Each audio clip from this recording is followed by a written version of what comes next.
Matt, I have a little gift for you here. We're going to come to this in a second. It's not quite what it seems, but what I love about Tiffany is that, interestingly, did you know this colour, this quite striking, iconic, I guess, bluey, tealy, sort of greeny colour, is called Tiffany Blue. It's trademarked and Pantoned as Tiffany Blue. I was at school with her.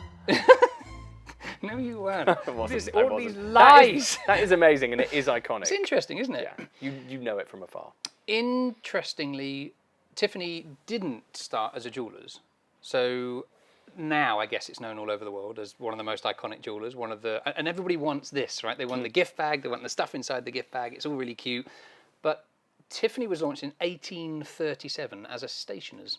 So you'd go into there for your pens and your papers and your notepads and your paper clips and your whatever else. And then it branched into sort of wider goods like plates and cutlery and crockery, and then became a jewellery expert, which is quite an interesting jump, right, from paper clips to diamond. Right? But it's true. But there's a little something in there for you, because I thought it would be nice to create for you an impossible object. Because I collect puzzles, I collect unusual objects, and I want to create for you right now an impossible object as a little thank you for coming here to help out today. Amazing. I was expecting a thank you, but it doesn't matter. And also thank you. No, it's too late. So, in fact, you are here. Let's do this. If you were to think of a playing card,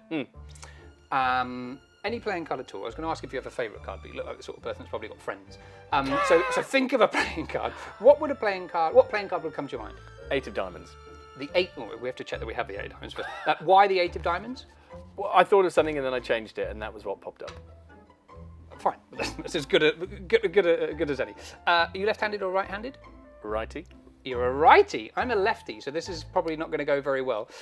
4 of hearts goes underneath your hand. Place your hand on top of that one. It doesn't matter what the card is. I'll take the next top card. So you have 4 of hearts, 4 of hearts and 4 of diamonds. Check that out. This is a quick sort of, silly little trick, really. It's one of my favourites, but maybe that says more about me than does the trick. We cover it and obscure it for a second, like that.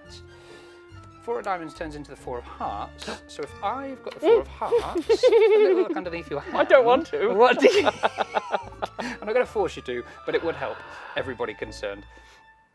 Tension. Yes, very good. Oh, your favourite card! How lovely! Now that's not an impossible object, Matt. That's just an 8 of diamonds. You're an impossible object. And having that for my website. But I don't want to ruin this experience for you, but the reality is that the 8 of diamonds, and particularly, this is a limited edition deck of cards. There's, I think, 2,500 of them, that's all. So there are 2,500 of that 8 of diamonds. Right. So it's not that unusual. However, if I were to give you a pen, temporarily, because I'd like it back, but if I were to give you the pen and you were to write your name nice and large across the face of that 8 of diamonds, not your face, across the face of the cards, then we would create an entirely limited edition 8 of diamonds, right? Yes, there's no going back. Yeah, absolutely. So obviously don't do that because it ruins the deck of cards. But if you were to... right, okay, we've gone full in. All right, we've gone full in. No worries, carry on, fine, no worries. In for a penny. Yeah, no, we've done it now, we've ruined it. It's becoming quite an expensive day out, isn't it? I'll have that back because they're expensive as well. All right, Matt, see, look, we've got a lovely 8 of diamonds that's unique to you and is unique in the world as well. Sure is. How excited you are. I really am. Pop it back in. Oh. Pop it. Do you know what I normally say? We'll give a little blow on the top just so that, it doesn't get ink everywhere. Yeah. Doesn't run. You've got all the lingo. Now, legitimately, you could have chosen any card, but you actually thought of the 8 of diamonds. Yes. It wasn't even you didn't pick it. I didn't make you pick it. You just my thought of own the 8 volition. of diamonds. Your own volition. You've got more lines than I have. I'm a little bit worried about how this is going to go. Okay, Matt.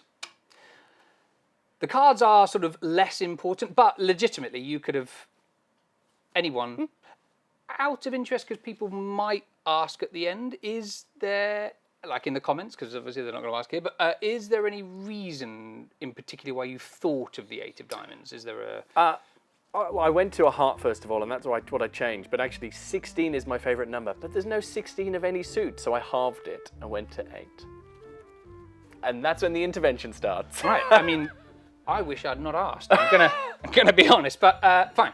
But listen, the cards are sort of unimportant. Right. What is important is the impossible object element, right? So, Matt, have a little look inside the Tiffany bag for me, please. Let me know what you have inside there. Oh, there's a gift. There is a little gift. Can I take it out? You absolutely can. Bang! No, you can. That is a little box. All right, now let's just move that out of the way a second. Goodness, it's little so box. so beautiful. Would you mind unwrapping the little box? Just pull the. Don't know if I did that. Was it dusty? Is it? Pull the It wasn't little dusty. bow. Lovely. How lovely. And just very, very, very carefully and very gently remove the lid from this gorgeous Tiffany box. This is part of the excitement of getting something from Tiffany, is you get this lovely sort of drama, the suspense that's involved with it. A little, the French might say, pochette. They might. They might. They might. But we will say bag. We will. Would you, it may well be a sac magique. Would you very carefully remove the sac? And you'll see the drawstring is quite tight on that. It is. So could you just separate the drawstring and very gently, there for a second, very, very carefully remove what's inside. Very, very, very, very gently. Now, some may say a disappointment, mightn't they? Some may say a disappointment. And the reason they might say a disappointment is, after all of this build-up, perhaps you were expecting diamonds, right? However, I did promise an impossible object. now, Matt, I feel like I've read the last page of the book already.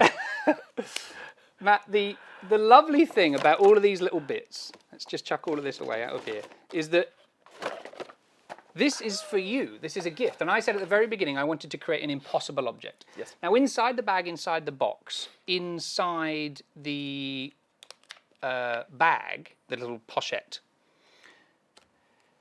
one paperclip card, a little sort of throwback, if you like, to 1837 when Tiffany first began. And I think, if nothing else, it's a beautiful impossible object. Isn't it a lovely impossible object? I just like that as a...